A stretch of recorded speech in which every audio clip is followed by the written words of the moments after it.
Hey guys, today I am making a mozzarella Parmesan quick bread. Although I don't know how much Parmesan I have, so we'll see how much Parmesan it has in it. It is a super gloomy, dreary day. We've had sun the last few days and I want my sun back. But we have a basketball game for our kid tonight and we are going to have ham and beans for dinner. And I just wanted a nice warm bread to have with that. So it's in the morning and I'm going to make this bread real quick because I have some time. And then it takes about an hour, it says, to bake. This is a new recipe, so I'm not quite sure how it's going to turn out. But it is a quick bread, which means it uses baking powder and not yeast, so there's no kneading it. It's just mix it up and throw it in a pan. So it sounds like a really good option, and it has really basic ingredients. I'm melting the butter. That's the microwave. The other thing I need to do is make some buttermilk. So I don't buy buttermilk, although you can buy like a powdered buttermilk, so that would be a good option.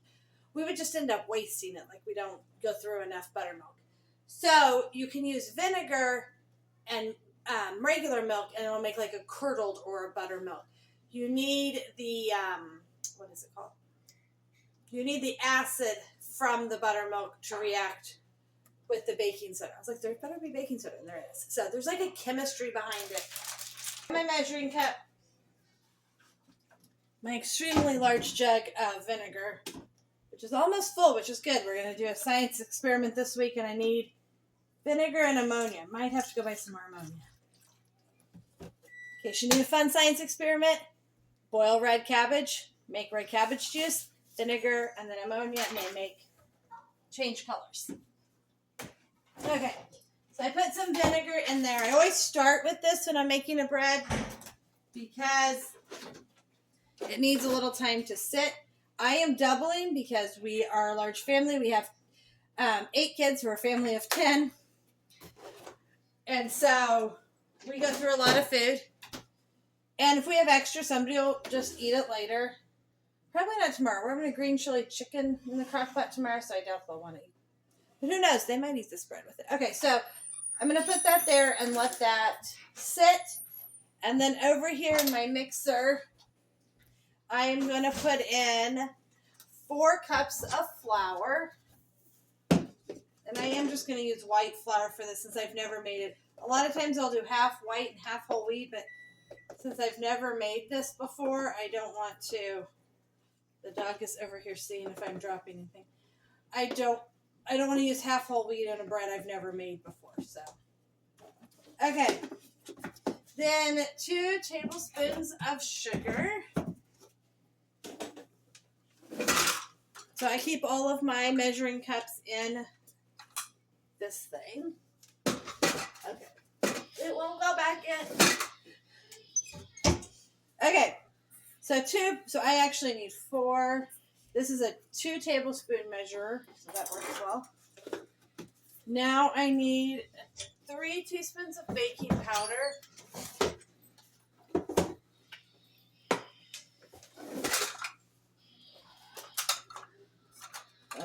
3 teaspoons is a tablespoon, so I'll just use that.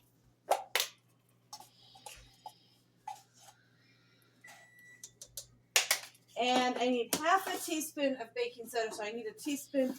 So I'm going to just kind of guesstimate a third of this because I don't feel like getting another thing down. Probably not the best way to cook or bake, but that's what I got. Okay, and then you can put salt in. I almost never put salt in my baked goods. I probably should, but I figure it's a way to cut down on the salt. So. Okay. Then I'm going to add in the melted butter. It was a stick, so it's half a stick, but I'm doubling, so a full stick. My buttermilk, and if you can see it's nice and like chunky. It's not like total liquid, and that's what you want. And then I need 2 eggs.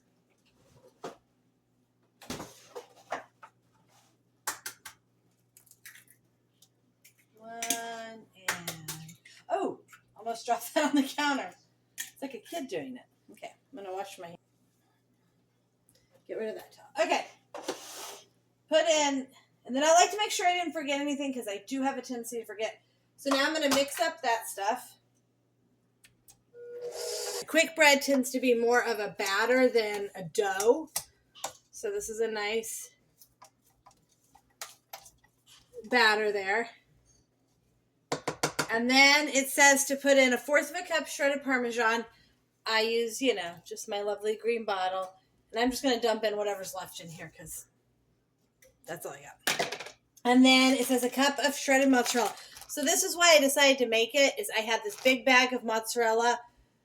I don't even remember what I was going to use it for, but I didn't end up using it. And I don't want it to go bad. So for doubling, that's going to be 2 cups. Actually, you know what? I'll just use this measuring cup since... Whoa!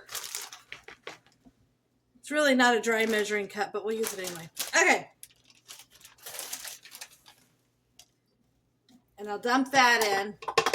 Then what I'll do, this is my trick for not wasting food, I'm going to put this into the freezer. I don't use mozzarella cheese as much as I use cheddar cheese. So if I have like a small amount, well, this is like half a bag of mozzarella left, I'll often just throw it in the freezer so that it can stay good. And then I'll pull it out when we're going to make a pizza or a casserole with it or something. And it does say not to overmix. This is not a yeast bread, so you don't want... Okay, so if there's a little interruption, my phone fell off the tripod. And I'm notorious for dropping my phone, but I don't know how it falls off the tripod. But let's pick up where we're at.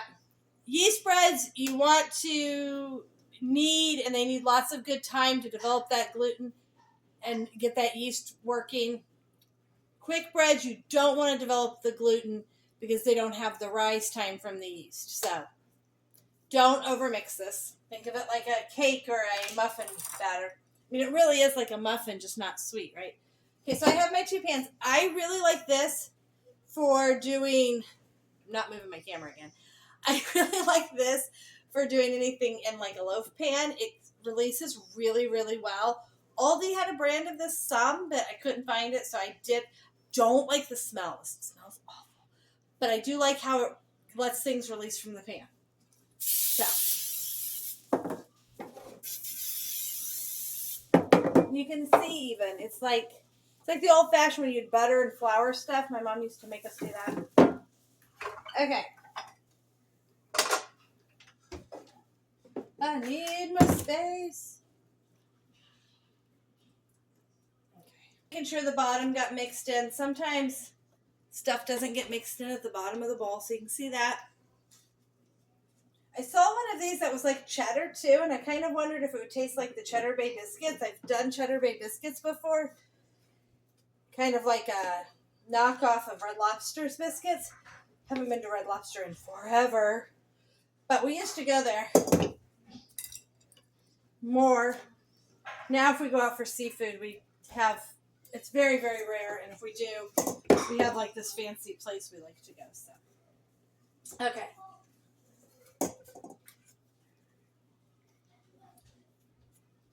So I'm just putting that in there. And then these go in the oven. They're going to bake for about an hour. I'll show you what they look like when they come out of the oven. And maybe I'll even show you what they look like when we have it with our dinner tonight. But sounds really good. And since the dinner doesn't have any cheese, a cheesy bread sounded good. Okay, so here is the mozzarella Parmesan quick bread out of the oven. I will try to put in the description where I got this from because it wouldn't print from the webpage, so I just had to screenshot it, but I want to give them credit for where I got it from, so I don't know exactly yet. But I made 2 loaves, and so you can see the inside of that. It is pretty good. I feel like it maybe needs like some garlic powder. Maybe that's because I'm thinking of the Red Lobster Cheddar Bay biscuits that have garlic in it. But it is pretty good. They poofed up rose nicely. And so I think this will be definitely a nice bread to have with our dinner tonight. Thanks for joining us today. Please leave a comment if you have something else you'd like me to talk about or you have any questions. Please hit the like button and subscribe to see more videos about what we do.